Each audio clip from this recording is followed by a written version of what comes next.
Hello kids, तो कैसे हैं आप लोग? Good evening guys, good evening to everybody. Okay, let me check कितने बच्चे लोग आ चुके हैं लाइव मेरे साथ। Anish, Rajdeep,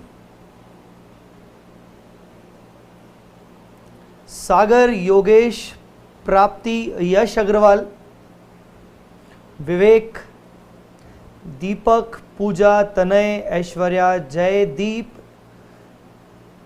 Rajdeep, okay, Ankita, Rajeev, Vishnu, Savita, Anushka. Okay, so guys, a very warm welcome for this new batch for CA intermediate group 2 advance accounts regular course.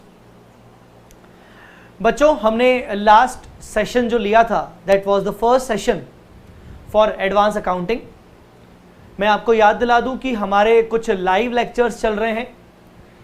मैं कुछ initial live lectures ले रहा हूं सो दैट आप मेरे साथ साथ अपनी पढ़ाई स्टार्ट कर सको, ताकि बाकी आप कंटिन्यूशन में अपना पेन ड्राइव लेक्चर से साथ साथ देखते चल सको। ओके, सो सभी बच्चे, क्या हमने कल किया था?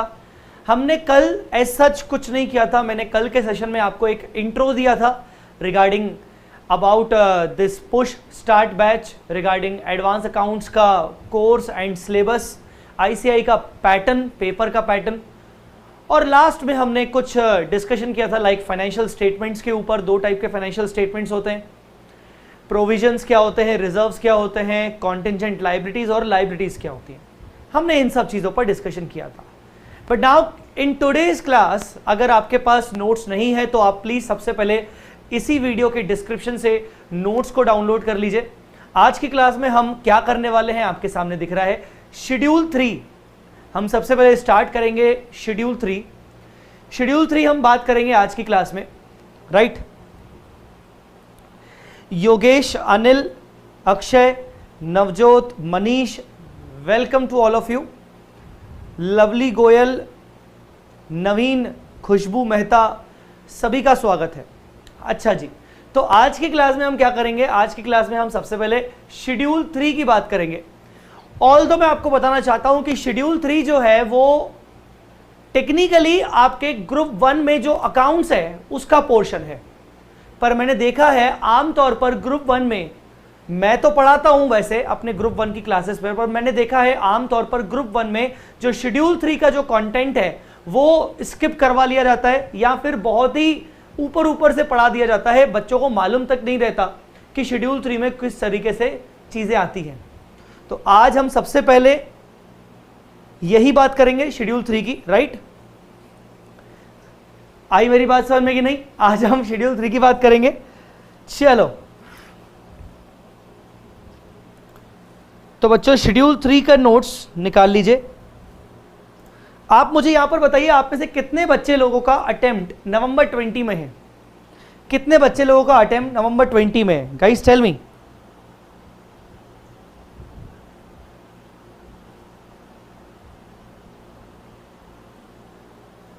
टेल मी गाइस, आप में से कितने लोगों का बच्चे का अटेम्प्ट नवंबर 20 में है?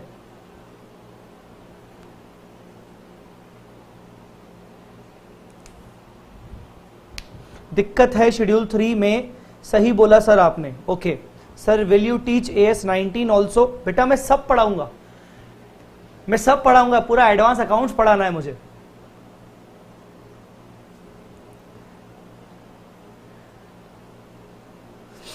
मैंने सबका नाम ले लिया, मुझे जितने बच्चों का नाम लेना था मैंने सबका ले लिया, बाकी सभी बच्चे फिर से रिपीट हो रहे हैं। ओके, सभी बच्चे लोग नवंबर 20, अच्छा नवंबर 20, अंकिता जुलाई में है, ओके, नवंबर 20 में, नवंबर 20 दोनों ग्रुप्स, ओके, नवंबर 20, वेरी गुड। खुशी हाथ ऊपर कर रही है, सर मैं क्या? साक्षी, ओके, रोहित, ग्रेट। बच्चों शेड्यूल 3 के नोट्स आपके पास होंगे, please download the notes first of all.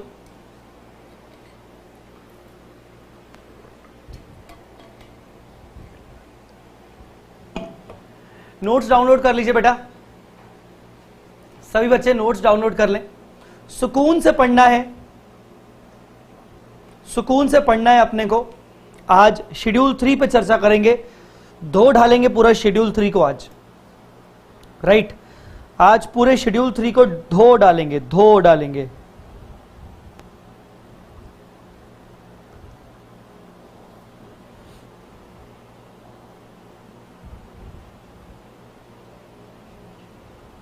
Future CA sir, मैंने आपका बोनस एंड राइट इशू वाला लेक्चर देखा था, मां कसम तोड़ मालिक, क्या लॉजिक दिया आपने। Thank you so much future CA.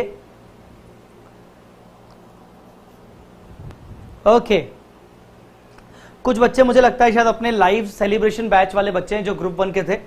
Very good. अच्छा बच्चों, आइए बात करते हैं शेड्यूल 3 की। गाइस, आप जानते हो शेड्यूल 3 क्या है? शेड्यूल 3 बेसिकली कंपनीज एक्ट 2013 का पार्ट है। कंपनीज एक्ट 2013 का पार्ट है। कंपनीज एक्ट ये कहता है सभी कंपनीज को कि हर कंपनीज को फाइनेंशियल स्टेटमेंट्स बनाना जरूरी है और उनको फाइनेंशियल स्टेटमेंट्स बनाना पड़ेगा एज पर द शेड्यूल 3। मतलब कंपनीज एक्ट कहता है कि साला तुम्हें फाइनेंशियल स्टेटमेंट बनाना पड़ेगा, और कैसे बनाना पड़ेगा वो हमारे हिसाब से बनाना पड़ेगा, हम तय करेंगे। अभी हम जिंदा हैं, हम तय करेंगे कि तुम अपने फाइनेंशियल स्टेटमेंट्स कैसे बनाओगे। तो ये कौन बोलता है? ये कंपनीज एक्ट 2013 बोलता है। आई बात समझ में कि नहीं? Okay, so the point is कि कंपनीज एक्ट 13 कहता है कि शेड्यूल 3 के अकॉर्डिंग आपके फाइनेंशियल स्टेटमेंट्स बनाए जाएंगे। अब मेरी बात को ध्यान से समझिएगा। शेड्यूल 3 में क्या प्रेस्क्राइब किया गया है? शेड्यूल 3 में प्रेस्क्राइब किया गया है फाइनेंशियल स्टेटमेंट्स, फाइनेंशियल स्टेटमेंट्स के फॉर्मेट और फाइनेंशियल स्टेटमेंट्स के जनरल इंस्ट्रक्शन। जनरल इंस्ट्रक्शंस मतलब आपको फॉर्मेट बताया जाता है, राइट। आपको फॉर्मेट बताया जाता है और फॉर्मेट के अलावा आपको जनरल इंस्ट्रक्शंस दिया जाता है कि किस तरीके से आपको ध्यान रखना है, कौन कौन सी चीजों को डिस्क्लोज करना है, कौन कौन सी चीजों को डिस्क्लोज करना है while preparing the financial statement.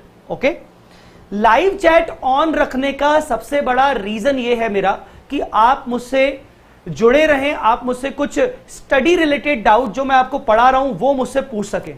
But if I found कि लाइव चैट में कुछ फालतू की बातें हो रही हैं तो मैं लाइव चैट को फिर डिसेबल कर दूंगा, राइट। क्योंकि लाइव चैट में बहुत सारे बच्चे मुझे जो देख रहे हैं वो जो सुन रहे हैं अभी जो मेरे साथ लाइव है, वो बहुत सारे बच्चे जानते हैं कि मैं लाइव चैट को बीच में बंद कर देता हूं। ठीक है बेटा, तो ध्यान रहे लाइव चैट में आपको चैट तभी करना है जब आप मुझसे डाउट्स पूछना चाहते हो, अदरवाइज आपके पास भी ऑप्शन रहता है कि आप चैट को डिसेबल कर सकते हो। ठीक है, okay. So the point is कि शेड्यूल 3 में फाइनेंशियल स्टेटमेंट्स का फॉर्मेट और फाइनेंशियल स्टेटमेंट्स के जनरल इंस्ट्रक्शंस बताए गए। अच्छा, now the important point is schedule 3 कहता है कि सबसे पहले तो आप यह बताइए कि आप कौन से टाइप की कंपनी है। आप कौन से टाइप की कंपनी है? सर क्यों, ऐसा क्यों? शेड्यूल 3 में 3 कैटेगरीज हैं। शेड्यूल 3 में 3 कैटेगरीज हैं। The first category is division 1, second category is division 2 and third category is division 3।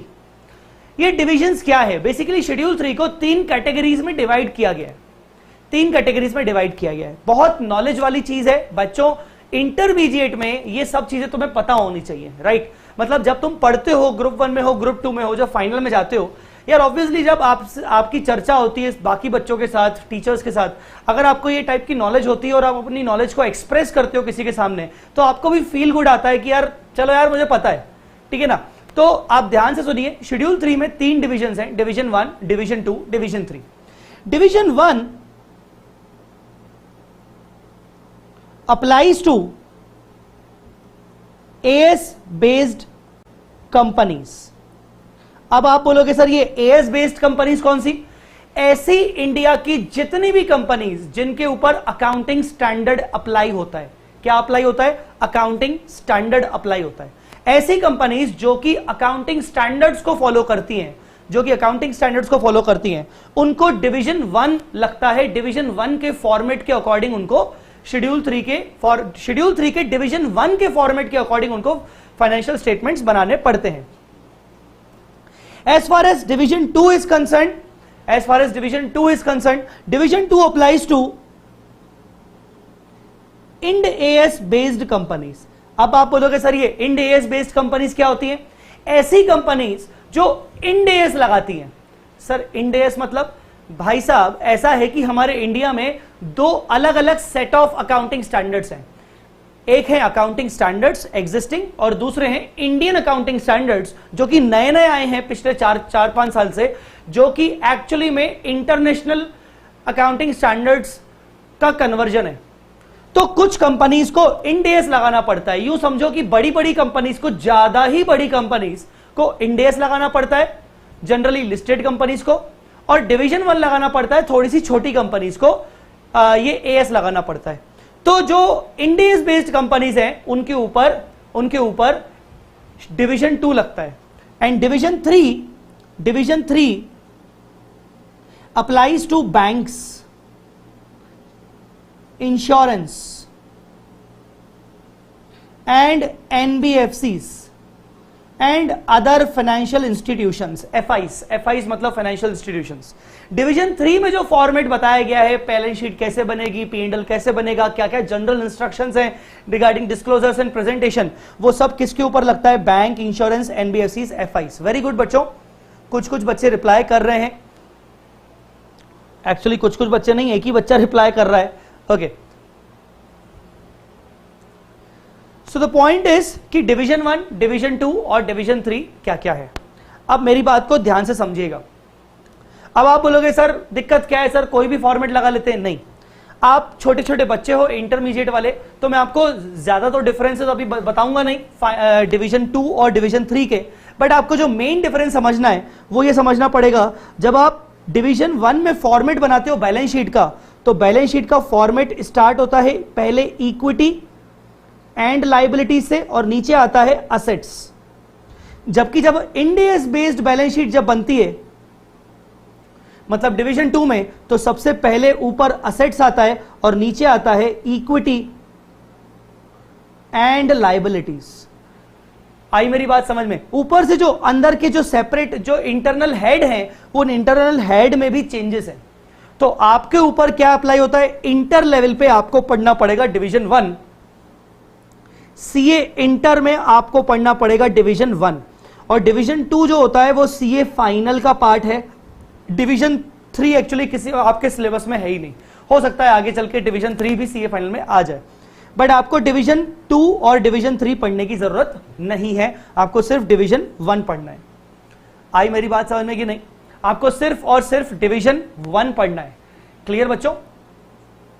So division 1 applies to AS based companies, जो कि बैलेंस शीट का फॉर्मेट बताएगा, P&L का फॉर्मेट बताएगा। वो बैलेंस शीट और P&L का फॉर्मेट डिवीजन 2 के बैलेंस शीट और P&L के फॉर्मेट से बिल्कुल अलग है, बिल्कुल अलग है। ठीक है ना?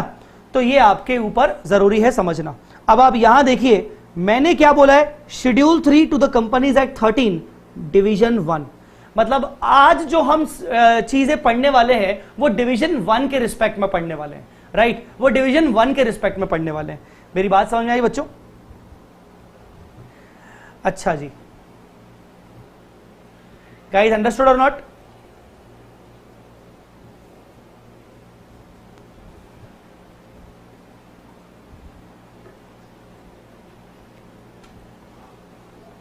अभिषेक वेरी गुड, आप बहुत अच्छा जवाब दे रहे हो, बट आई पर्सनली फेल्ट कि आप जवाब देने से ज्यादा अच्छा है आप सुने।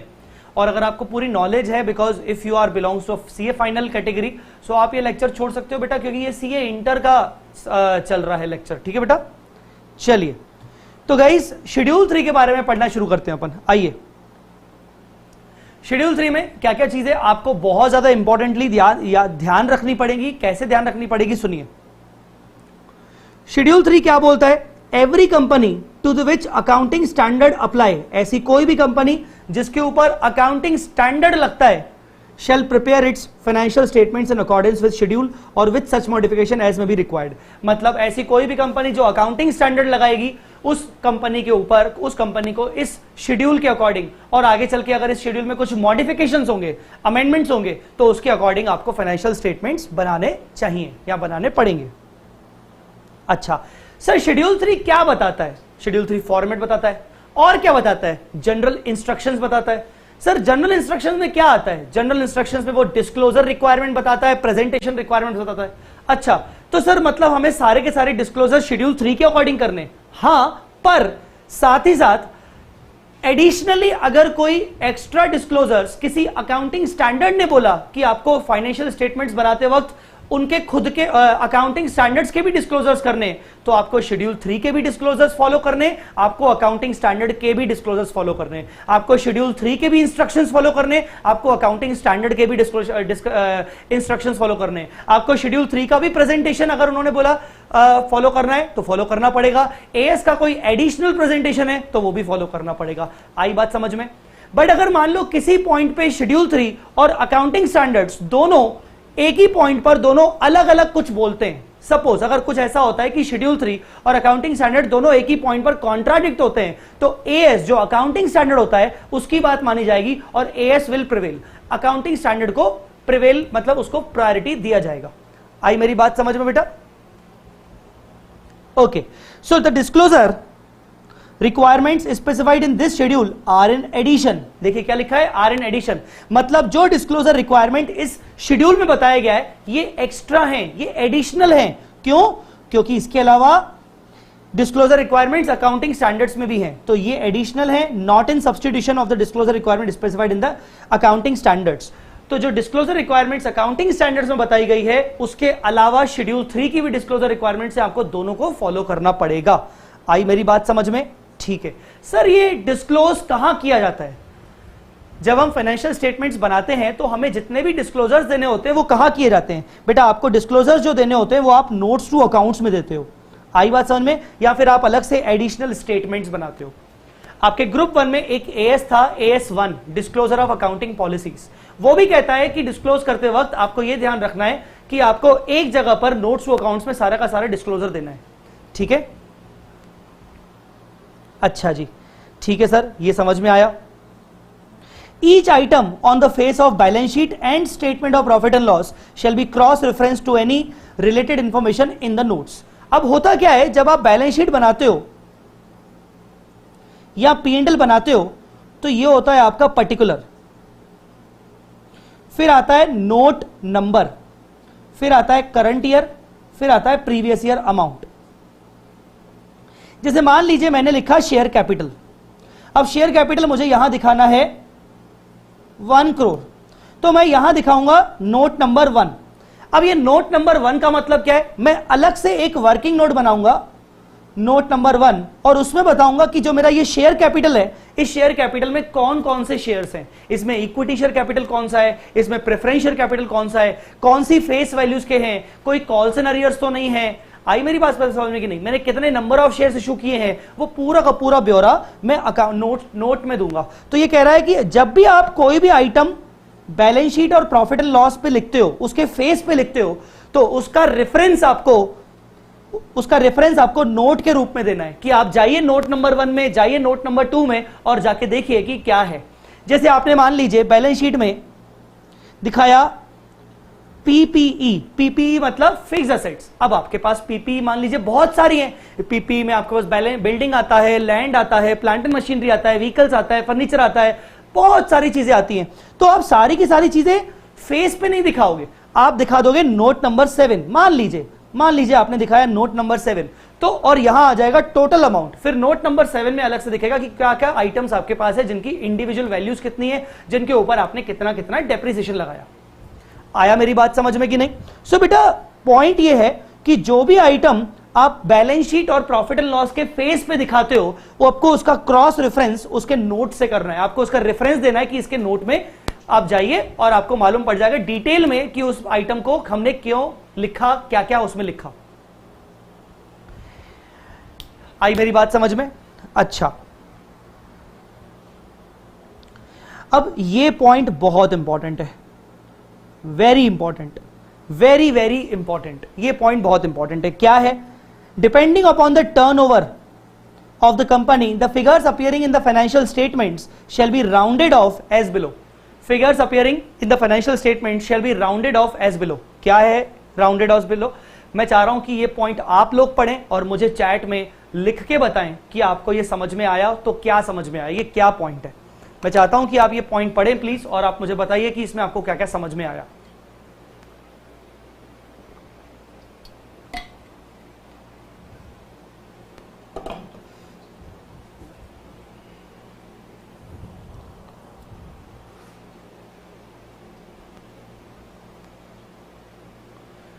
Tell me guys.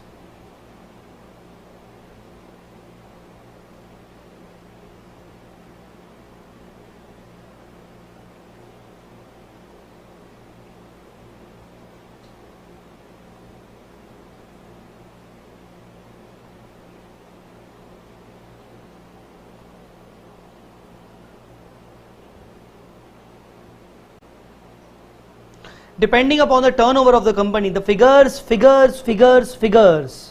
appearing in the financial statement shall be rounded off as below. क्या हम जितने भी फिगर्स फाइनेंशियल स्टेटमेंट्स में दिखाते हैं, क्या हम उनको राउंडिंग ऑफ में लिख सकते हैं? जैसे मान लीजिए मुझे दिखाना है, मेरे पूरा फिगर है मान लीजिए 250 करोड़, तो क्या मैं उसको राउंडिंग ऑफ में 250 बाकी इन करोड़ दिखा सकता हूं? या मतलब मुझे राउंडिंग ऑफ करना चाहिए तो कैसे राउंड ऑफ करना चाहिए? मुझे अगर राउंडिंग ऑफ करना चाहिए तो कैसे राउंड ऑफ करना चाहिए? The amount in financial statement will be rounded off or prescribed depending upon the turnover of the company. Very good. Yes. मतलब मैं राउंडिंग ऑफ कर सकता हूं। कैसे? मेरे टर्नओवर के ऊपर डिपेंड करता है कि मेरा टर्नओवर कितना है। दो कैटेगरीज बताई गई हैं। क्या मेरा टर्नओवर 100 करोड़ रुपीस से कम है, 100 रुपीस करोड़ से कम है, 100 करोड़ से कम है मेरा टर्नओवर?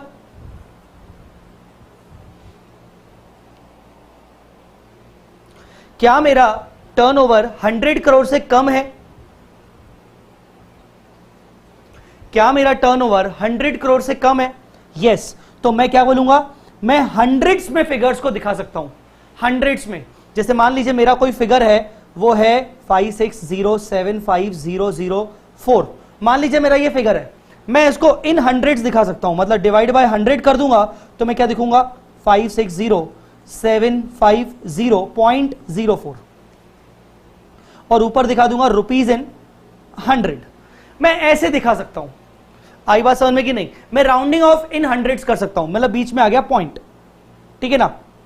मान लीजिए ये 4 नहीं था, ये 0 था, तो ये आपका ऐसा आ गया। मतलब क्या है? 5,60,750 इन हंड्रेड्स। और अगर मान लो मैं हंड्रेड्स में नहीं दिखाना चाहता, मैं 1000 में दिखाना चाहता हूं, तो ये कितना आ जाएगा इन थाउजेंड्स में? 56075 इन थाउजेंड्स, मतलब 56,000 रुपए, ठीक है। अगर मैं लैक्स में दिखाऊंगा तो मैं डिवाइड बाय लैक कर दूंगा, तो 560.75, मतलब 560.75 लैक्स मैं दिखा दूंगा मैं।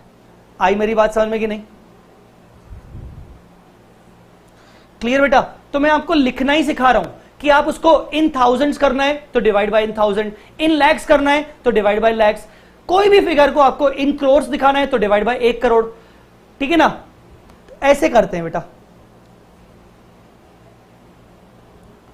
तो क्या बोला है? अगर आपका टर्नओवर 100 करोड़ से नीचे है तो आपको nearest 100, nearest 1000, nearest lakhs, millions और डेसिमल दे रहा हूं। डेसिमल मतलब पॉइंट के बाद जो भी आपका डेसिमल आ रहा है, ठीक है ना, फ्रैक्शन आ रहा है। मिलियंस मतलब 10 लाख, तो 100, 1000, लैक्स, मिलियंस, 100, 1000, लैक्स, मिलियंस। पर अगर आपका टर्नओवर 100 करोड़ रुपीस और मोर, अगर आपका टर्नओवर 100 करोड़ रुपए है या फिर ज्यादा है, 100 करोड़ रुपीस और मोर, अगर आपका टर्नओवर 100 करोड़ रुपीस और मोर है तो आप नियरेस्ट लैक्स दिखाओगे, मतलब आपका 100 कट गया, आपका 1000 कट गया, आप डायरेक्टली लैक्स में या मिलियंस में या करोड़ में दिखाओगे। आप हंड्रेड्स में नहीं दिखा सकते हो, इन हंड्रेड्स इन थाउजेंड्स में नहीं दिखा सकते हो, डायरेक्टली आपको इन लैक्स, इन मिलियंस या फिर इन करोड़ में दिखाना पड़ेगा। आई मेरी बात समझ में कि नहीं? और कैसे दिखाते हैं? आपका कोई भी फिगर है, मान लीजिए मैं नया फिगर कर रहा हूं 75432100897, इतना बड़ा फिगर है सर, ये तो मोबाइल नंबर लिख लिया आपने किसी का ठीक है ना, आपका मान लो इतना बड़ा फिगर है। अब आपको इसको इन मिलियंस दिखाना है, तो मिलियन मतलब 10 लाख, तो डिवाइडेड बाय क्या करोगे, 1 2 3 4 5 6 इन मिलियंस, तो 1 2 3 4 5 6, तो ये क्या हो जाएगा 75432, ठीक है, 0.10 मिलियंस आपने इस तरीके से दिखाया। आप इस तरीके से दिखाओगे, आप बोलोगे 75432.10 मिलियंस, आप इस तरीके से फिगर्स को दिखाओगे। I hope you have got the point कि किस तरीके से हमें फिगर्स को दिखाना होता है राउंडिंग ऑफ में। क्या करता है डिपेंड? टर्नओवर पे डिपेंड करता है। गाइस अंडरस्टूड और नॉट?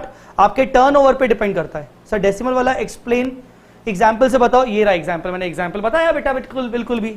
राजीव कुमार, ठीक है, डेसिमल।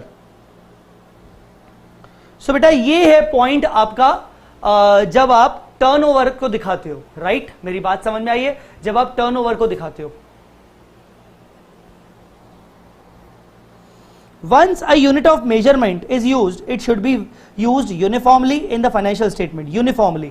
आप अगर इन थाउजेंड्स दिखा रहे हो तो अगले साल भी आप इन थाउजेंड्स ही दिखाओ, ठीक है ना? ऐसा नहीं कि अगले साल आप इन हंड्रेड्स दिखा रहे हो, तो आप यूनिफॉर्म बेसिस पर अप्लाई करो, ठीक है ना? जब तक आपका टर्नओवर 100 करोड़ से क्रॉस नहीं होता तब तक अगर मान लो आपने इन थाउजेंड्स दिखाया है तो अगले साल भी इन थाउजेंड्स, उसके अगले साल भी इन थाउजेंड्स, आप यूनिफॉर्म बेसिस पर अप्लाई करो। हाँ, अगर आपका टर्नओवर चेंज हो गया, अब थाउजेंड्स तो अलाउ नहीं है, तो आप इन लैक्स दिखा दो, इन मिलियंस दिखा दो, इन करोड़ दिखा दो, ऐसा।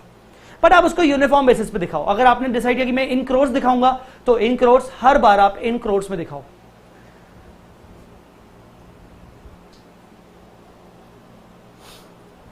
क्या लिखा आपने राजीव?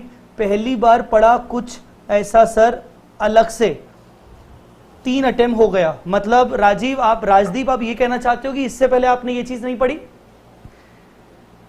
ऐसा है क्या कि आपने इससे पहले नहीं पढ़ा कुछ? एनीवेज, अगर आपको अभी ये समझ में आया तो बहुत अच्छी बात है। मेरे लिए बहुत सौभाग्य वाली बात है कि कम से कम चलो इस सेशन से कुछ तो नॉलेज इंक्रीज हो रहा है, नॉलेज एनहांसमेंट हो रहा है बच्चों का। चलो बच्चों, अब आते हैं आपके finally format of balance sheet पर, ठीक है ना? फॉर्मेट ऑफ बैलेंस शीट मतलब इसको बोलते हैं पार्ट 1। पार्ट 1 मतलब बैलेंस शीट, पार्ट 2 मतलब P&L। पार्ट 1 मतलब बैलेंस शीट, पार्ट 2 मतलब P&L। सर ट्रेडिंग कहां गया?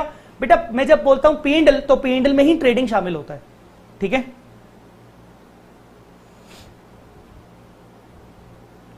देखो यहां लिखा है रुपीज इन, तो आप यहां लिखना पड़ता है रुपीज इन लैक्स, यहां लिखना पड़ता है रुपीज इन करोड़। आ रही मेरी बात समझ में कि नहीं? Rounding off. Thank you so much Rajeev, Rajdeep. At least चलो मतलब बच्चों को मालूम पड़ रहा है कि हाँ यार ये चीजें तो पढ़ी नहीं है हमने। मैंने आपको जो बताया कि वो ये बात फैक्ट है, बहुत ही कम बच्चों को एक्चुअली शेड्यूल 3 डीपली पढ़ाया जाता है। चलिए बच्चों, अब मेरे साथ थोड़ा सा बैलेंस शीट पर आइए। अगर आपके पास बैलेंस शीट, अगर आपके पास नोट्स डाउनलोडेड फॉर्म में है, सॉफ्ट कॉपी में तो कोई दिक्कत नहीं, अगर हार्ड कॉपी में है तो ज्यादा अच्छा है। मैं अभी आपको बताने वाला हूं कि किस तरीके से शेड्यूल 3 को इंटरप्रेट करना है, शेड्यूल 3 की बैलेंस शीट को किस तरीके से इंटरप्रेट करना है। आप देखिए सबसे पहले पर्टिकुलर्स, नोट नंबर याद है ना? मैंने अभी बताया था कि क्रॉस रेफरेंस, आपको रेफरेंस देना पड़ता है कि किस तरीके से हमें कौन सा आइटम का इंटरनली उसमें क्या क्या चीजें दिख रही हैं। Figures as at the end of current reporting period and previous reporting period, मतलब करंट ईयर के फिगर्स और प्रीवियस ईयर के फिगर्स। आप जानते हो प्रीवियस ईयर के फिगर को करेस्पॉन्डिंग फिगर भी बोला जाता है, करेस्पॉन्डिंग फिगर्स। आप प्रीवियस ईयर के फिगर्स को करेस्पॉन्डिंग फिगर्स भी बोलते हो, प्रीवियस ईयर के फिगर्स को करेस्पॉन्डिंग फिगर्स भी बोलते हो, ठीक है।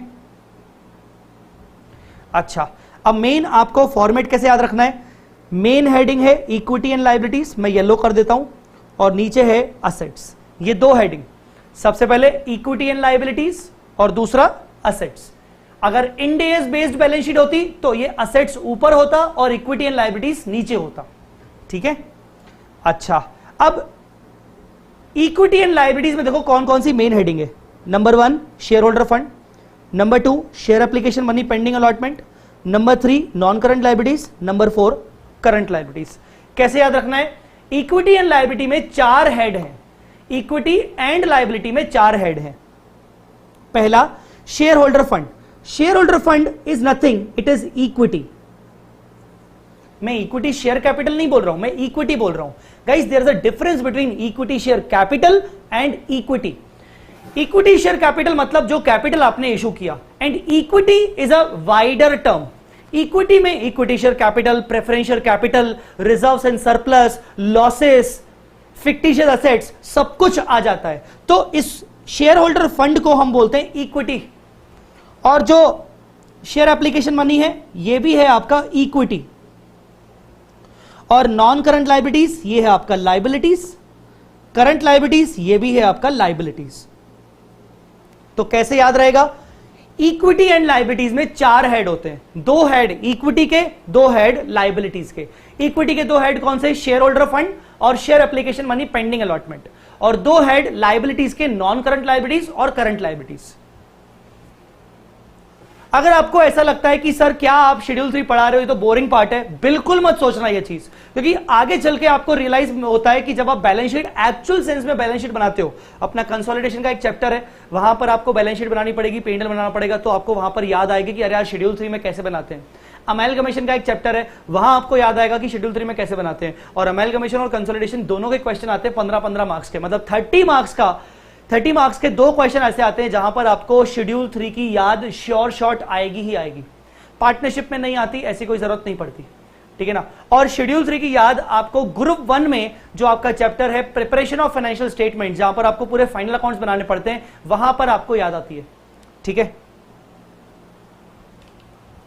Non convertible preference shares are not equity, very good, yes, ये बात है कि जो प्रेफरेंस शेयर्स होते हैं, मैं समझ सकता हूं कि यहां पर जो बच्चे हैं वो मैं मान के चल रहा हूं कि वो इंटरमीडिएट के बच्चे हैं, तो मुझे पता है कि मुझे उनको कितना पोर्शन बताना है। तो अगर आप लोगों में से कुछ फाइनल के बच्चे हैं, अच्छी बात है, आप मुझे सुन रहे हो, मेरा सौभाग्य है। बट इंटर वालों को मुझे जो पोर्शन बताना है पहले, मैं वो नहीं चाह रहा हूं कि मैं पहली क्लास से उनको उलझाना शुरू कर दूं। So non convertible preference shares, yes they are not equity, because वो रिडीमेबल होते हैं, वो अल्टीमेटली लायबिलिटी की तरह ट्रीट होता है, ठीक है। तो इक्विटी एंड लायबिलिटीज में 4 हेड होते हैं, इक्विटी एंड लायबिलिटीज में 4 हेड होते हैं, 2 इक्विटी के, 2 लायबिलिटीज के, ठीक है ना। पहला कौन सा है, share holder fund, share holder fund, share capital. पहला कौन सा है, शेयर कैपिटल। दूसरा कौन सा है, रिजर्व्स एंड सरप्लस। अभी हम इंटरनल देखेंगे कि रिजर्व्स एंड सरप्लस में नीचे अंदर अंदर क्या क्या चीजें आती हैं। तीसरा क्या है, money received against share warrant. Sir ये शेयर वारंट क्या होता है, शेयर वारंट शेयर कैपिटल नहीं होता, यूं समझो कि शेयर वारंट मतलब फ्यूचर में हम शेयर इशू करना चाहते हैं, आज हमने बुकिंग अमाउंट ले लिया, मतलब आज मैंने आपको एक कागज पे लिख के दे दिया कि ये शेयर वारंट है, मैंने लिख के दे दिया कि आपसे मैं अभी इतने पैसे ले रहा हूं 50,000, इस 50,000 के बदले में मैं आपसे फ्यूचर की डेट पे शेयर इशू करूंगा आपको, ये मैंने कागज दे दिया आपको, तो ये कागज को बोलेंगे शेयर वारंट। कंपनी बोलेगी money received against share warrant, मतलब मैंने शेयर वारंट के अगेंस्ट पैसा ले लिया, अभी मैंने उसको शेयर कैपिटल में कन्वर्ट नहीं किया, जब तक फ्यूचर की डेट ना आ जाए, वो डेट आ जाएगी मैं वो कन्वर्ट कर दूंगा, तो ये शेयर वारंट चला जाएगा आपके शेयर कैपिटल में। आई मेरी बात समझ में कि नहीं, तो शेयर वारंट ये होता है, आई मेरी बात समझ में। दूसरा share application money pending allotment. अब share application money pending allotment ध्यान से समझिएगा, शेयर एप्लीकेशन मनी 2 टाइप का होता है, एक होता है रिफंडेबल और एक होता है pending allotment. Share application money, Shalini Soni तुम तो बहुत ज्यादा ध्यान से सुनना क्योंकि तुमने कुछ चैट किया है। शेयर एप्लीकेशन मनी 2 टाइप का होता है, शेयर एप्लीकेशन मनी एक होता है पेंडिंग अलॉटमेंट और एक होता है रिफंडेबल। अगर कंपनी ने डिसाइड किया कि मुझे शेयर एप्लीकेशन मनी के अगेंस्ट शेयर्स को अलॉट करना है, मतलब ये शेयर एप्लीकेशन मनी कंपनी के लिए इक्विटी का पार्ट है, ये लायबिलिटी नहीं है, क्योंकि कंपनी इसको रिफंड नहीं करने वाली। पर अगर शेयर एप्लीकेशन मनी, मान लीजिए कंपनी ने ओवर सब्सक्रिप्शन रिसीव कर लिया और कंपनी ने बोला यार कुछ पैसे तो हम वापस करेंगे, रिफंड करेंगे, तो शेयर एप्लीकेशन मनी बन जाएगा रिफंडेबल। अगर शेयर एप्लीकेशन मनी रिफंडेबल हो जाएगा तो वो आपके करंट लायबिलिटी में दिखता है। कहां दिखता है वो? करंट लायबिलिटी में। तो शेयर एप्लीकेशन मनी दो टाइप का होता है, एक होता है पेंडिंग अलॉटमेंट और दूसरा होता है शेयर एप्लीकेशन मनी रिफंडेबल। यहां पर कौन सा आ रहा है? Share application money pending allotment. Pending allotment मतलब ये कभी ना कभी आपके इक्विटी शेयर में कन्वर्ट होगा। मतलब पेंडिंग अलॉटमेंट का मतलब ये है कि मैं इसके अगेंस्ट शेयर्स को अलॉट करने वाला हूं, मैं इसके अगेंस्ट शेयर को अलॉट करने वाला हूं, मतलब ये पोर्शन भी मेरा इक्विटी का पार्ट है। पर अगर शेयर एप्लीकेशन मनी रिफंडेबल है, मतलब मैं पैसे वापस करूंगा, मतलब वो मेरी लायबिलिटी है। आई मेरी बात समझ में कि नहीं? Guys, understood or not? So everybody must be cleared कि शेयर एप्लीकेशन मनी दो टाइप का होता है। तो यहां सिर्फ एक टाइप का लिखा हुआ है पेंडिंग अलॉटमेंट। बच्चों बात समझ में आई कि नहीं? जल्दी बताइए, बात समझ में आई कि नहीं?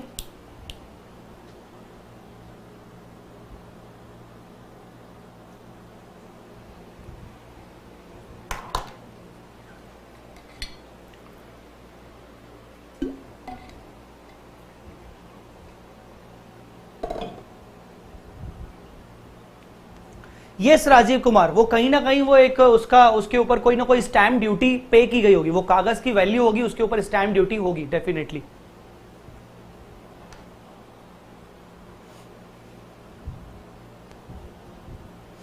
अच्छा जी, अब आगे बढ़ते हैं। नॉन करंट लायबिलिटी में देखिए क्या क्या है। पहला long term borrowings. Long term borrowings, borrowings मतलब लोन्स। जितने भी आपने लोन्स लिए हैं, जैसे डिबेंचर्स इशू किए हैं, बैंक से लोन लिए हैं, सिक्योर्ड लोन्स हैं, अनसिक्योर्ड लोन्स हैं, जितने भी लोन्स हैं, ठीक है ना, जितने भी लोन्स हैं वो सारे के सारे लॉन्ग टर्म बोरोइंग्स में आएंगे। डेफर्ड टैक्स वाला बता दो एक बार, रिपीट कर दीजिए एक बार। सर शेयर एप्लीकेशन मनी केवल तो लायबिलिटी होनी चाहिए। सर शेयर एप्लीकेशन मनी केवल तो लायबिलिटी, बेटा मैंने बोला ना शेयर एप्लीकेशन मनी अगर रिफंडेबल है तो लायबिलिटी ही होगी, तो वो नीचे हम लायबिलिटी में पढ़ेंगे अभी। पर अगर शेयर एप्लीकेशन मनी के अगेंस्ट आपने अलॉटमेंट करना है, मान लीजिए आपने एप्लीकेशन मनी ले लिया और आपने डिसाइड किया कि अगले महीने हम इसका अलॉटमेंट करेंगे, तो वो आपका लायबिलिटी नहीं होगा, क्योंकि आप पैसे वापस नहीं कर रहे हो, आप अलॉटमेंट कर रहे हो। आई मेरी बात समझ में? अच्छा जी, ओके। तो long term borrowings, long term borrowings में सारी की सारी चीजें आ सकती हैं, डिबेंचर्स आ सकते हैं, बैंक लोन्स आ सकते हैं, मतलब जिनका लाइफ 12 महीने से ज्यादा है, ठीक है। डेफर्ड टैक्स लायबिलिटीज, इसके साइड में लिख लीजिए AS22। AS22 deferred tax liability लगता है AS22 के अकॉर्डिंग। AS22 अप्लाई होता है डेफर्ड टैक्स लायबिलिटी के ऊपर। आपको मैं इसका एग्जांपल इकट्ठा दूंगा, अभी नीचे पूरा पूरा आ जाए, उसके बाद मैं आपको इसका एग्जांपल दूंगा कि ये डेफर्ड टैक्स लायबिलिटी और डेफर्ड टैक्स एसेट क्या होता है, ठीक है। अच्छा, उसके बाद लॉन्ग टर्म प्रोविजंस। सर ये लॉन्ग टर्म प्रोविजंस मतलब, लॉन्ग टर्म प्रोविजंस आप ये समझो कि मान लीजिए कंपनी के पास, कंपनी ने अनाउंस किया कि हम रिटायरमेंट के टाइम पे अपने एम्प्लॉय को ग्रेचुइटी देंगे। क्या देंगे? ग्रेचुइटी। कब देंगे? रिटायरमेंट के टाइम पे देंगे।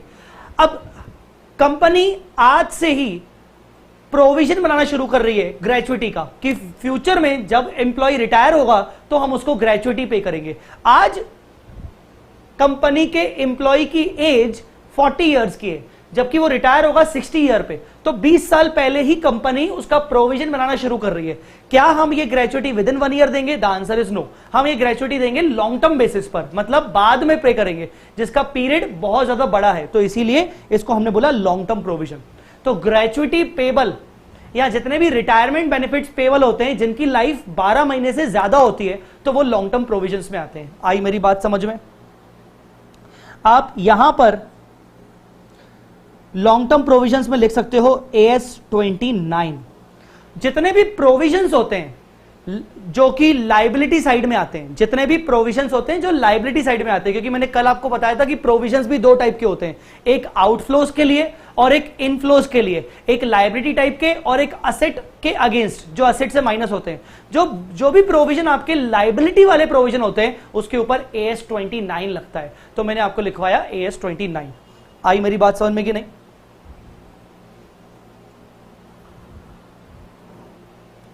मेरी बात समझ में आएगी कि नहीं? अच्छा, इंप्लॉय प्रोविडेंट फंड बेटा शॉर्ट टर्म होगा। Shalini, employee provident fund short term होगा क्योंकि हमें हर महीने ईपीएफ में पैसा जमा करना पड़ता है, तो employee provident fund short term होगा।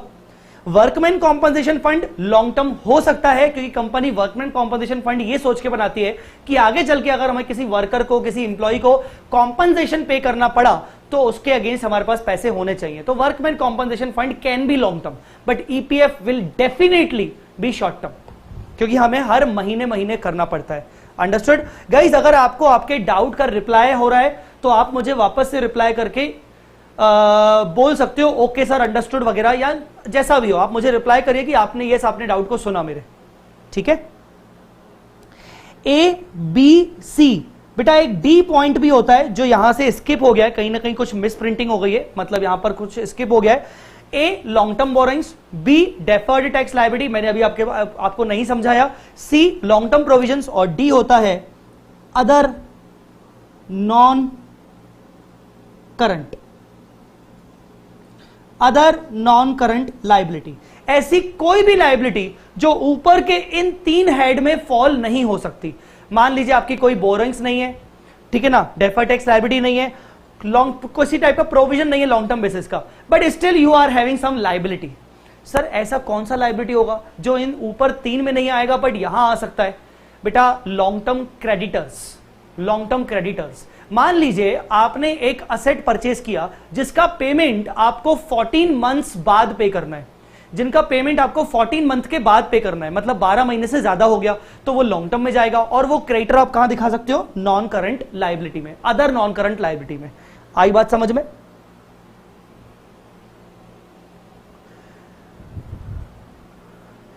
Tanisha, long term provision is our contingent liability. Sir no बेटा, अगर ये कॉन्टिंजेंट लायबिलिटी होती तो मैं इसको बैलेंस शीट में थोड़ी दिखाऊंगा, बैलेंस शीट के बाहर दिखाऊंगा।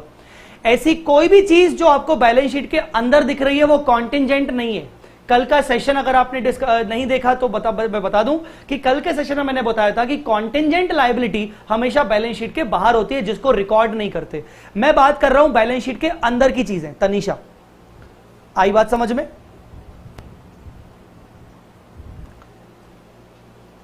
क्लियर बेटा?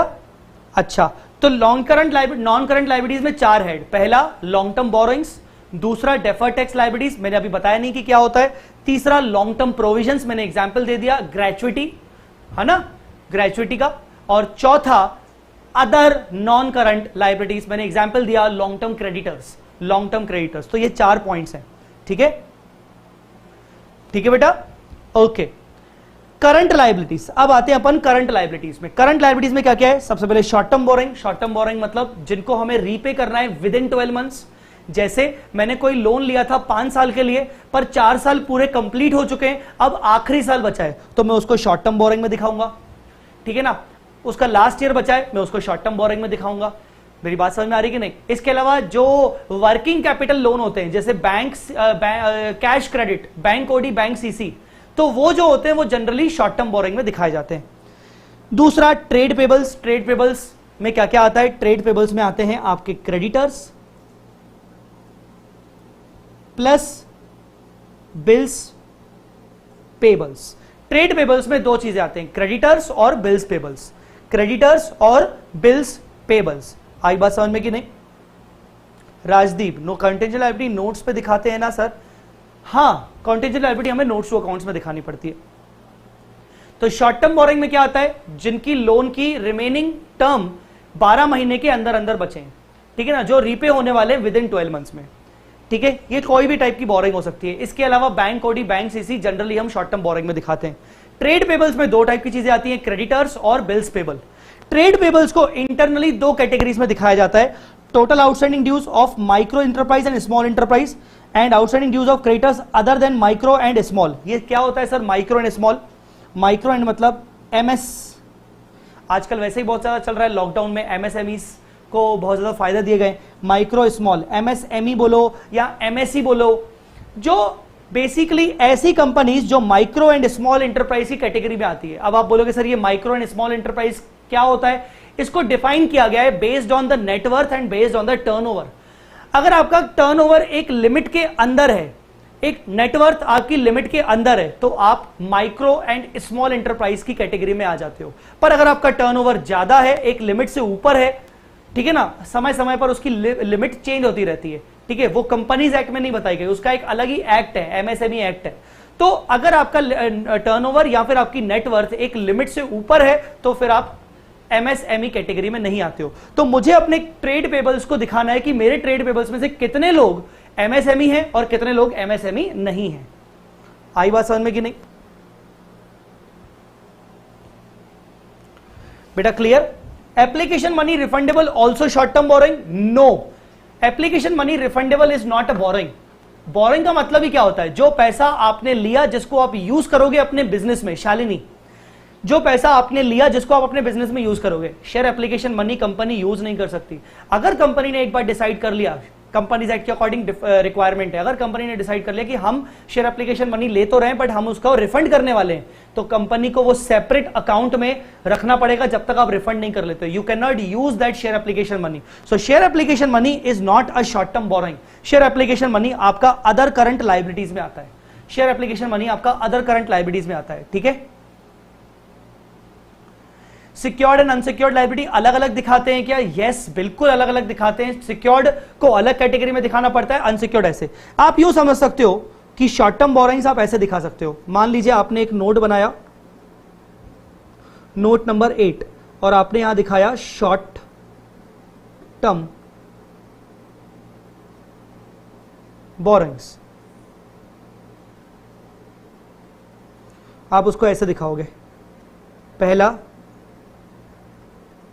सिक्योर्ड, मान लीजिए आप इसमें दिखा रहे हो 10% डिबेंचर्स, अगर आपके debentures with in 12 months payable हैं तो। दूसरा आप दिखाओगे बैंक लोन, क्योंकि बैंक लोन ऑफ कोर्स आपका सिक्योर्ड होगा। फिर आप दिखाओगे अनसिक्योर्ड। अब मान लीजिए अनसिक्योर्ड लोन में आपने किसी कंपनी से, किसी प्राइवेट पार्टी से लोन लिया है, ठीक है ना, तो आप यहां दिखाओगे लोन फ्रॉम एबी लिमिटेड, वो अनसिक्योर्ड है, उसके बदले आपने कोई सिक्योरिटी नहीं दी, तो आप इस तरीके से दिखाते हो। अब आप जितने भी मुझसे एक्स्ट्रा डाउट पूछ रहे हो, sir secured, unsecured, sir interest accrued, sir ये, सर वो, अभी बेटा प्लीज थोड़ा सा धैर्य रखो, थोड़ा सा पेशेंस रखो, क्योंकि नीचे इसके जनरल इंस्ट्रक्शंस दिए हुए हैं, वहां सब कुछ बताया गया है कि ये सब कहां कहां दिखते हैं, तो थोड़ा सा धैर्य रखो। उसके बाद क्या आता है? अदर करंट लायबिलिटीज, और फिर आता है short term provisions. Short term provision, short term provision में क्या क्या आएगा? शॉर्ट टर्म प्रोविजन का एग्जाम्पल सबसे पहले तो इसके ऊपर लिख लो AS 29, ठीक है ना, और यहां का एग्जाम्पल लिख सकते हो provision, provision for tax, provision for tax, provident fund, provident fund, employee provident fund. Why we need to show MSME differently? Requirement है बेटा कंपनीज एक्ट की। बेसिकली ये दिखाने से कम जो यूजर्स होंगे फाइनेंशियल स्टेटमेंट्स के, उनको मालूम पड़ेगा कि कंपनी ने कितने एमएसएमईज से गुड्स खरीदे हैं, उनके कितने क्रेडिटर्स एमएसएमई क्रेडिटर्स के हैं, क्योंकि एमएसएमईज को स्पेशल बेनिफिट्स दिए जाते हैं सेंट्रल गवर्नमेंट के द्वारा, राइट। तो ये दिखाना एक मैंडेटरी है कि हाँ यार एम्स में एमएसएमई वगैरह कितने हैं। Other current liabilities, short term provisions. I hope you have cleared. I think बच्चों यहां तक आपको पॉइंट क्लियर होगा। इक्विटी एंड लायबिलिटीज में, इक्विटी एंड लायबिलिटीज में यहां तक आपको पॉइंट क्लियर होगा। मैंने क्या बोला? इक्विटी एंड लायबिलिटीज में 4 हेड हैं, 2 इक्विटी के, 2 लायबिलिटीज के। 2 इक्विटी के कौन से? शेयर होल्डर फंड और share application money pending allotment.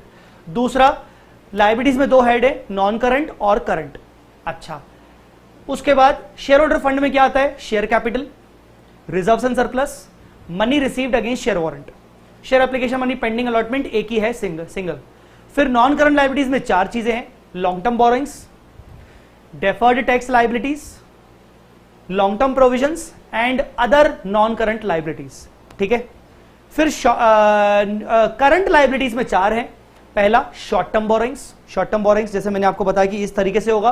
अब आप इंटरनली अगर घुसना चाहोगे सर उसमें सिक्योर्ड क्या होगा, अनसिक्योर्ड क्या होगा, इंटरेस्ट अक्रूड कहां आएगा, वो अभी रुक जाओ, अभी थोड़ा सा धैर्य करो, धैर्य मतलब पेशेंस रखो, ठीक है। तो short term borrowings, short term borrowings के बाद ट्रेड पेबल्स, ट्रेड पेबल्स में क्रेडिटर्स और बिल्स पेबल। ट्रेड पेबल्स को दो हिस्सों में दिखाएंगे, एमएसएमईज के लिए कितने हैं और नॉन एमएसएमईज के लिए कितने हैं। तीसरा शॉर्ट टर्म प्रोविजंस और चौथा other current liabilities, other current liabilities. आई मेरी बात समझ में? वेरी गुड, बहुत सही बच्चों। तो ये आपको आ गया बैलेंस शीट का फॉर्मेट में आपको इक्विटी एंड लायबिलिटीज वाला पॉइंट, इक्विटी एंड लायबिलिटीज वाला पॉइंट। अब आते हैं अपन असेट वाला पॉइंट। असेट में दो ही मेन हेड हैं, एक आपका नॉन करंट असेट और एक आपका करंट असेट। असेट में दो इंपॉर्टेंट हेड हैं, एक नॉन करंट असेट और एक current asset. Non current asset property plant and equipment, यहां पर आप बोल सकते हो AS10। नॉन करंट असेट में सबसे पहला कैटेगरी है प्रॉपर्टी प्लांट एंड इक्विपमेंट्स, पर इसके अंदर आप यहां यह लिख सकते हो कि अगर टेंजिबल है तो AS10 लगेगा, दूसरा AS इंटेंजिबल में AS26 लगेगा, capital work in progress AS10 लगेगा, इंटेंजिबल अंडर डेवलपमेंट AS26 लगेगा। इसको ऐसा लिख लीजिएगा। तो प्रॉपर्टी प्लांट एंड इक्विपमेंट में चार हेड हैं, tangible assets, intangible assets, capital work in progress. आप पूछोगे sir capital work in progress क्या होता है? आपने बिल्डिंग कंस्ट्रक्शन करना है, अब बिल्डिंग बनने में 3 साल लग जाएंगे, अभी पहला साल ही हुआ है, अभी आपकी बिल्डिंग अंडर कंस्ट्रक्टेड है, तो आप उसको बोलोगे कैपिटल वर्क इन प्रोग्रेस। मतलब अभी आपका काम चल रहा है, अभी आपने पैसे लगाए हुए हैं, अभी आप बिल्डिंग को यूज नहीं कर सकते हो, आपका कैपिटल वर्क इन प्रोग्रेस है। इंटेंजिबल असेट अंडर डेवलपमेंट, मतलब आप एक इंटेंजिबल सॉफ्टवेयर बना रहे हो जो कि अभी अंडर डेवलपमेंट है, मतलब वही वर्क इन प्रोग्रेस पर है, ठीक है। सो पहला point property plant and equipment, property plant and equipment. दूसरा point non current investments. Investments को भी दो कैटेगरी में आप देखोगे, यहां नॉन करंट इन्वेस्टमेंट्स है और नीचे करंट इन्वेस्टमेंट्स है। इन्वेस्टमेंट्स में लिखिए AS13, AS13 non current investments, मतलब जिनकी जो ऐसे इन्वेस्टमेंट जो लॉन्ग टर्म नेचर के हैं, जो 12 महीने से जिनकी लाइफ ज्यादा है, जिनका टर्म 12 महीने से ज्यादा है, long term investments. Generally non current investments में इक्विटी शेयर्स नहीं आते। मतलब अगर सपोज आपने किसी कंपनी के, आपने रिलायंस के इक्विटी शेयर परचेज किए, ये आपका इन्वेस्टमेंट है। जनरली इक्विटी शेयर में जो इन्वेस्टमेंट होता है जनरली वो शॉर्ट टर्म नेचर का होता है, क्योंकि हमारा मेन उसमें मोटिव होता है कि इमीडिएटली शेयर की अगर वैल्यू बढ़ जाए तो हम प्रॉफिट अर्न कर लेंगे। बट अगर आपका मोटिव है कि नहीं मैं शेयर लेके रख लूंगा और मैं 5 साल तक नहीं बेचूंगा, तो आप उसको लॉन्ग टर्म में डाल सकते हो।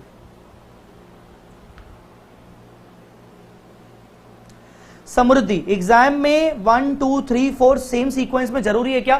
कोशिश करके सीक्वेंस जरूरी है। मतलब जितना ज्यादा कोशिश करोगे सीक्वेंस का, उतना ज्यादा आपका प्रेजेंटेशन अच्छा दिखेगा। चेकर को पॉजिटिव इंपैक्ट पड़ेगा आपकी कॉपी देखकर कि यस उसने प्रॉपर फॉर्मेटिंग सही तरीके से की है, ठीक है। अच्छा, तो नॉन करंट असेट्स में पहला property plant and equipment. Property plant and equipment के इंटरनल में 4 चीजें। फिर दूसरा non current investments, non current investment मतलब AS13 लग जाएगा। डेफर्ड टैक्स असेट, यहां AS22 लग जाएगा। मैंने ऊपर डेफर्ड टैक्स लायबिलिटी नहीं बताया, मैं यहां पर अभी नहीं बता रहा हूं, मैं डायरेक्टली बाद में थोड़ी देर बाद बताऊंगा। फिर long term loans and advances, आपने अगर कोई लोन दिए, ऊपर था बोरोइंग्स, इधर है लोन्स एंड एडवांसेस। अगर आपके कोई loans and advances long term nature के हैं, जैसे सर आपने किसी कंपनी को लोन दिया, AB लिमिटेड को आपने लोन दिया 3 साल के लिए, 4 साल के लिए। एडवांसेस, आपने किसी सप्लायर को एडवांस दिया, इकट्ठा 5 साल का एडवांस देके रखा, आप धीरे धीरे उससे गुड्स परचेज करते जाते हो। आपने किसी सप्लायर को इकट्ठा एडवांस देके रखा है, आप थोड़ा थोड़ा करके उससे गुड्स खरीदते जाते हो, long term advances. Other non current advances, other non current assets, ये हो गया आपका other non current assets. Other non current assets जैसे मैंने ऊपर बताया, अदर नॉन करंट लायबिलिटीज में क्रेडिटर्स आते हैं लॉन्ग टर्म के, तो यहां पर आपके एग्जाम्पल पे आप लिख सकते हो लॉन्ग टर्म रिसीवेबल्स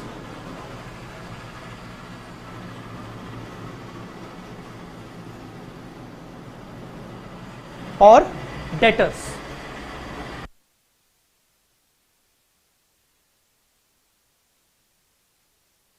और डेटर्स, लॉन्ग टर्म रिसीवेबल्स और डेटर्स। नहीं चलेगा योगेश, आपको नॉन करंट असेट्स को नॉन करंट असेट्स ही लिखना है, फिक्स्ड असेट नहीं लिखना है, गलत हो जाएगा। फिक्स्ड असेट नहीं लिखना है बेटा, बात को समझो। नॉन करंट असेट एक बहुत बड़ी कैटेगरी है जिसमें फिक्स्ड असेट भी आता है, इन्वेस्टमेंट भी आता है, लोन्स एंड एडवांसेस भी आता है। How can you right fixed asset? Very wrong. Holding of shares is subjective in nature. Yes. Capital work in progress एक बार दोबारा बता दो। आप बिल्डिंग कंस्ट्रक्ट कर रहे हो और बिल्डिंग अभी आपका कंप्लीट नहीं हुआ है, आपने 50 लाख रुपए लगा लिए हैं, अभी आपका बिल्डिंग कंस्ट्रक्शन अभी कंप्लीट हुआ नहीं है, बैलेंस शीट डेट आ गई, आप ये 50 लाख को कहां दिखाओगे? आप दिखाओगे कैपिटल वर्क इन प्रोग्रेस में, आप उसको टेंजिबल असेट में नहीं दिखाओगे। टेंजिबल असेट में तब दिखाओगे जब आपका बिल्डिंग कंप्लीट हो जाएगा। तनीषा, ठीक है बेटा। तो नॉन करंट असेट्स में आपके लॉन्ग टर्म रिसीवेबल्स हो गए या डेटर्स हो गए, जिनसे आपको पैसा मिलना है पर वो 12 महीने से ज्यादा टर्म है उनका, तो वो आपका आ जाएगा non current assets. Guys understood?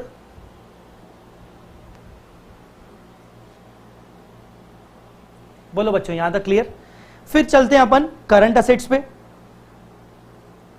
इसमें भी A B C D E F. Current investments AS13 जिनकी लाइफ 12 महीने से कम है, ठीक है। इन्वेंट्रीज AS2, इन्वेंट्रीज में raw material, work in progress, finish goods, traded goods, दुनिया भर की इन्वेंट्रीज सारी की सारी आ जाएगी। ट्रेड रिसीवेबल्स इसमें क्या क्या आएगा? डेटर्स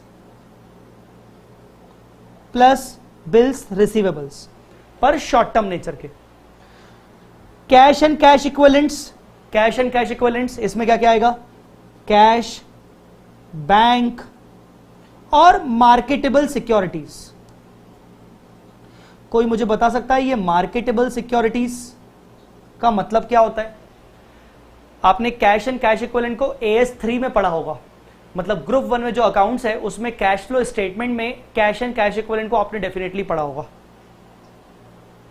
प्रीपेड एक्सपेंस कहां आएगा सर? बेटा प्रीपेड एक्सपेंस आपका अदर करंट असेट्स में आएगा, यहां लिख सकता हूं मैं प्रीपेड, अदर करंट असेट्स में आ सकता है, ठीक है। जल्दी बताइए, मार्केटेबल सिक्योरिटीज के बारे में आपने पढ़ा है, आपने कैश फ्लो स्टेटमेंट आपने ग्रुप 1 में पढ़ा होगा। टेल मी गाइस, क्या पढ़ा है?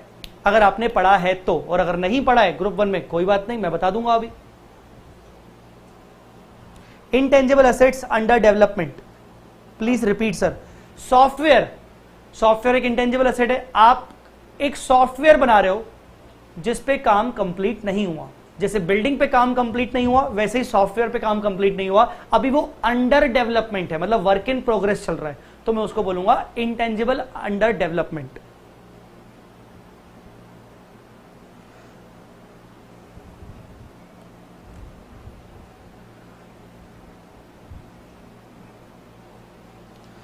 हाँ, मैं बच्चों से पूछ रहा हूं मार्केटेबल सिक्योरिटी, बच्चे मेरी बात को इग्नोर करके अपना डाउट पूछ रहे हैं कि सर ये बता दो, सर वो बता दो, सर ऐसा बता दो।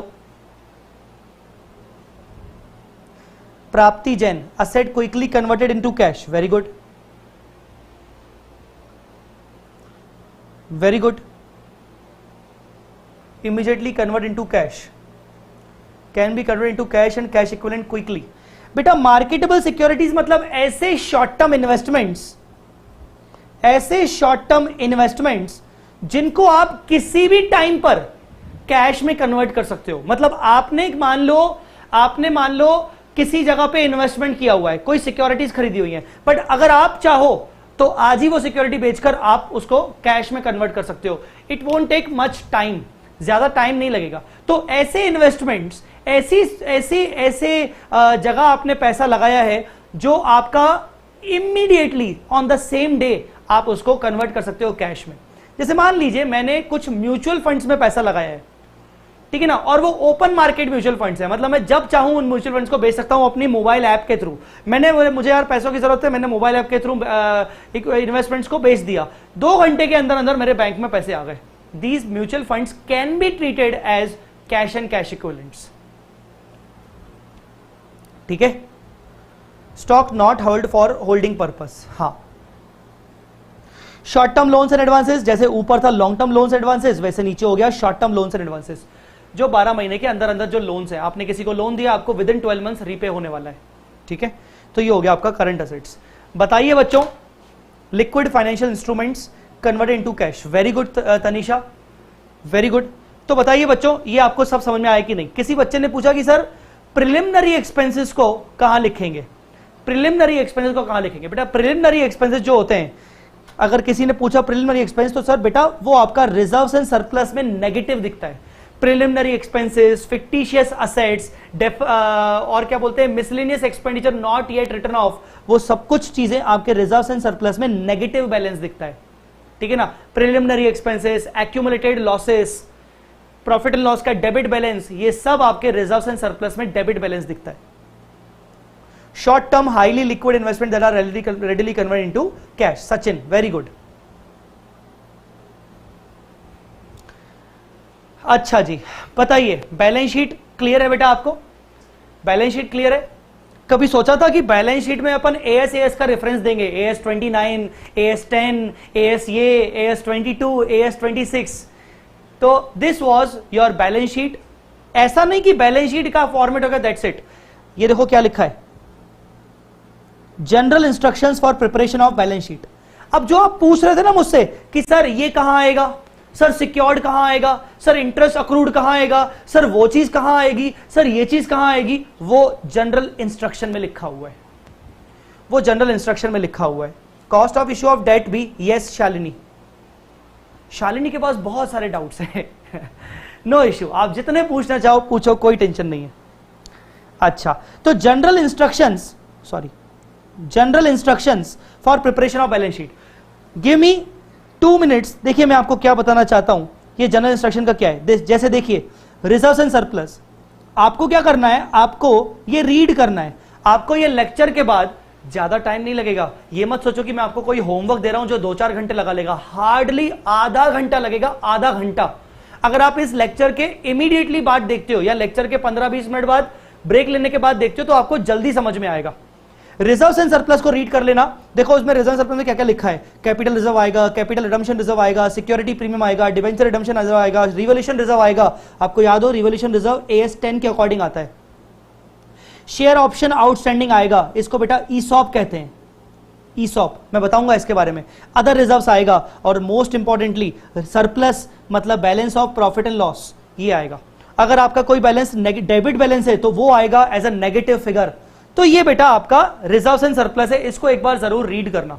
मैं आपको वो सब चीजें रीड करने के लिए बोल रहा हूं जो जो चीजें थोड़ी सी आपको जानना जरूरी है।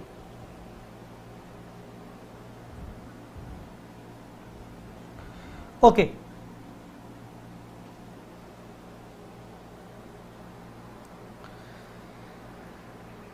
देखो जो तुम पूछ रहे थे ना मुझसे कि सर ये कहां आता है वो कहां आता है, आ जाओ।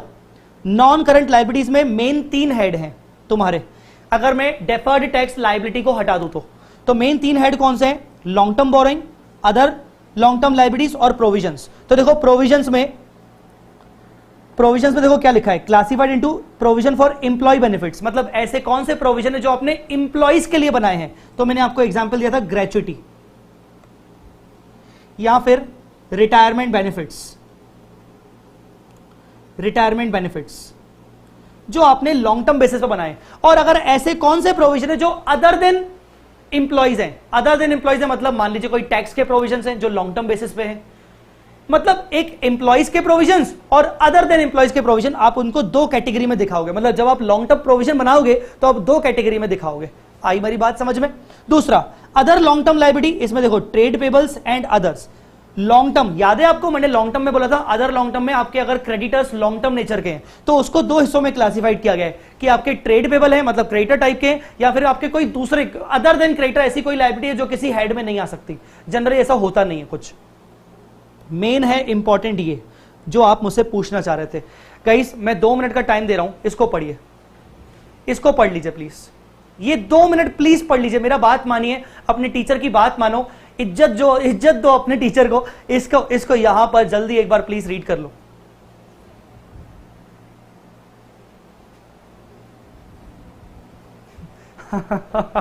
Yogesh is asking my hair style name.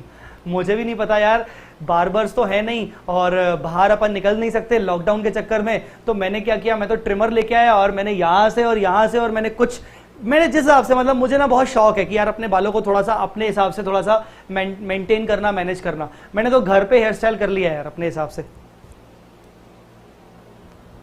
Ninja hair style.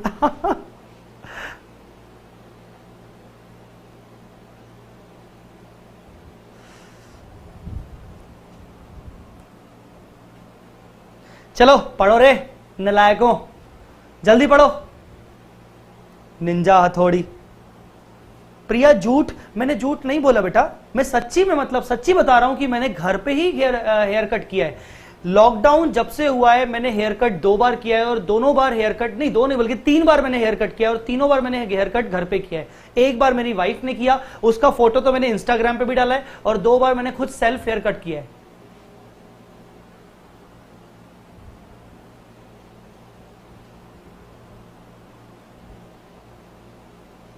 आप ट्रेंड फॉलो करते हैं। ट्रेंड क्यों नहीं फॉलो करूं, ट्रेंड बहुत सारे लोग फॉलो करते हैं। पढ़ो नलायकों, पढ़ लो, देश का भला करो, पढ़ लो पहले। क्या लिखा है, classified into bonds and debentures. आप जब लॉन्ग टर्म बोरोइंग बनाओगे तो आपको डिबेंचर्स और बॉन्ड्स अलग दिखाने, बैंक से अगर आपने कोई टर्म लोन लिया है तो अलग दिखाना है, किसी अगर प्राइवेट पार्टी प्राइवेट कंपनी से लोन लिया है तो वो अलग दिखाना है। मान लीजिए आपने डिबेंचर अलग अलग टाइप के इशू किए, 15%, 13%, 18%, तो डिबेंचर की कैटेगरी अलग होगी, बॉन्ड की कैटेगरी अलग होगी।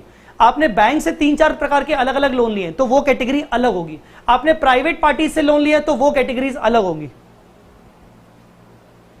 ठीक है।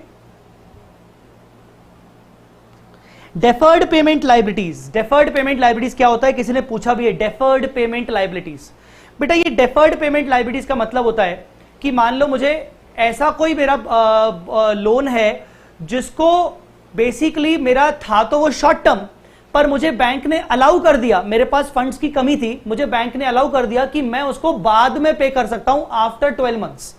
मैं आफ्टर 12 मंथ्स उसको पे कर सकता हूं, तो it will become a deferred payment. Defer हो गया, डेफर मतलब पोस्टपोन करना। ऐसा कोई शॉर्ट टर्म लोन जो कि मैं पे करना है मुझे इमीडिएटली, पर मैंने बैंक से परमिशन ले लिया, मैं बैंक का प्रेफर्ड कस्टमर हूं और बैंक ने मुझे एक्स्ट्रा 12 मंथ से ज्यादा पीरियड अलाउ कर दिया, तो वो बन जाएगा डेफर्ड पेमेंट लायबिलिटी। मतलब वो डेफर हो गया फ्यूचर के लिए। ठीक है। डिपॉजिट्स, अगर मैंने पब्लिक डिपॉजिट एक्सेप्ट किए हैं तो। Loan from related party, related party से जो मैंने लोन लिया है, मैंने जो दामिनी से लोन लिया है, मेरी वाइफ से लिया है, मेरे पप्पा से लोन लिया है, मेरे रिलेटेड पार्टी, मैंने अपनी सब्सिडरी कंपनी से लोन लिया है, मैंने अपनी होल्डिंग कंपनी से लोन लिया है, तो वो मैं अलग से दिखाऊंगा। Long term मैच्योरिटीज of finance lease. लीजेस का AS 19 है बेटा, आपको ज्यादा अभी समझ में नहीं आएगा। जो भी लीजेस की जो फाइनेंस लीजेस जितनी भी प्रकार की होंगी, उनका जितना भी 12 महीने से ऊपर का टर्म होगा वो भी अपन बोरोइंग में दिखाएंगे। इसके अलावा other loans further classified as secured and unsecured. इन सभी लोन्स में आप ये बताओगे कि भाई कितने सिक्योर्ड हैं कितने अनसिक्योर्ड हैं, right. Any guarantees by director और अदर्स। ऐसा तो नहीं कि कोई जो हमने लोन लिए हैं, मान लो मैंने बैंक से लोन लिया है और उस बैंक के लोन पर डायरेक्टर ने कोई गारंटी दी है, तो मुझे डायरेक्टर का गारंटी दिखाना पड़ेगा। टर्म्स ऑफ रीपेमेंट, मुझे यह बताना पड़ेगा कि ये लोन्स को मुझे कितने टाइम में रीपे करना है। Period and amount of default as on balance sheet, और मुझे यह डिस्क्लोज करना पड़ेगा कि मैंने कोई डिफॉल्ट तो नहीं किया और वो डिफॉल्ट कितने समय से चल रहा है। ये सारी बातें आपको ये जो है ना, ये जो 3 चीजें ये आपकी दिखेंगे disclosures in notes to accounts. Disclosures in notes to accounts. आई मेरी बात समझ में? पोस्टपोन सुनते ही एग्जाम याद आ जाते हैं। ठीक है बेटा, तो आप इस तरीके से उसको दिखाते हो। गाइस अंडरस्टूड और नॉट? मैं आपको एग्जांपल दे रहा हूं। जैसे आपने मान लीजिए लॉन्ग टर्म बोरोइंग्स का एक नोट बनाया, नोट नंबर 5। आप क्या करोगे? सबसे पहले दिखाओगे डिबेंचर्स। हो सकता है आपके पास डिबेंचर्स 10% वाले हों, 11% वाले हों, ठीक है। फिर आप दूसरा बनाओगे बैंक लोन्स, ठीक है ना। मान लीजिए ये 10 करोड़ का है, ये 12 करोड़ का है। अब बैंक लोन आपने बताया आईसीआईसीआई बैंक से लिया, एचडीएफसी बैंक से लिया, ठीक है ना। कितने का? 5 करोड़ का और 7 करोड़ का, ठीक है बेटा, इस तरीके से। फिर आप तीसरी कैटेगरी क्या बताओगे?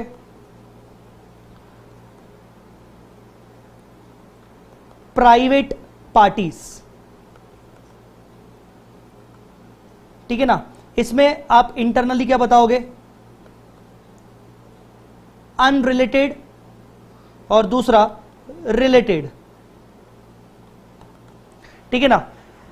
अनरिलेटेड से आपके कितने लोन हैं? मान लो ए लिमिटेड और बी लिमिटेड आपके अनरिलेटेड हैं, तो आपने 2 करोड़ का और 1 करोड़ का लोन लेके रखा, ठीक है, ठीक है बेटा। उसके बाद रिलेटेड पार्टी, मान लीजिए सी लिमिटेड मेरा एक सब्सिडरी है, मान लीजिए मैंने उसको उससे 3 करोड़ का लोन लेके रखा है। तो इस तरीके से आपका दिखता है। फिर पब्लिक डिपॉजिट्स, पब्लिक डिपॉजिट्स ये आपने दिखाया 4 करोड़ का। ऐसे करके मान लीजिए आपके टोटल हो गए कितने? 10 12 22, 22 और 12 34, 36 37 40 44, मान लीजिए आपके 44 करोड़ के लोन हो गए। अब आप क्या करोगे? उसमें दिखाओगे सिक्योर्ड, मान लीजिए आपके उसमें से सिक्योर्ड हैं सपोज 35 करोड़ के, और अनसिक्योर्ड आप अनसिक्योर्ड दिखाओगे, अनसिक्योर्ड दिखाओगे 9 करोड़ के, तो ये हो गए 44 करोड़। सर ये 44 44 88 हो जाएगा? नहीं नहीं नहीं, एक ही फिगर एक ही जाएगा बैलेंस शीट में, पर इस तरीके से दिखाओगे। आया समझ में कि नहीं? किसी डायरेक्टर ने गारंटी दी है किसी लोन के लिए, तो वो आप अलग से दिखा दोगे ऐसा। तो गाइस इस तरीके से आपका लॉन्ग टर्म बोरोइंग इस तरीके से ऐसे दिखता है रियल लाइफ में, रियल लाइफ में ऐसे दिखता है। आई मेरी बात समझ में कि नहीं? तो रियल लाइफ में आपको इस तरीके से दिखाया जाता है। गाइस अंडरस्टूड और नॉट? ठीक है बेटा।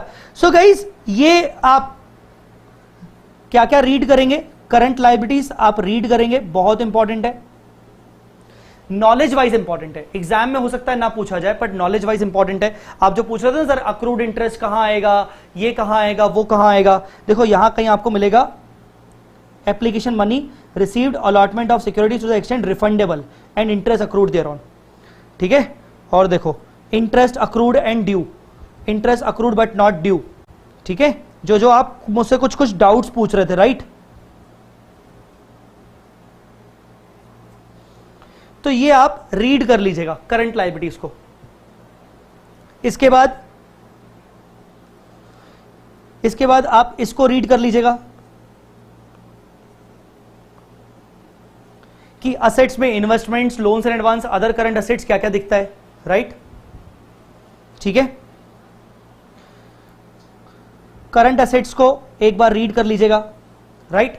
तो बेटा ये चीजें सब रीड कर लेना, उसके बाद अपन आगे बढ़ेंगे। मैं आज का सेशन यहीं पे ओवर कर रहा हूं, अगर चाहो तो कॉन्टिंजेंट लायबिलिटीज को भी रीड कर सकते हो।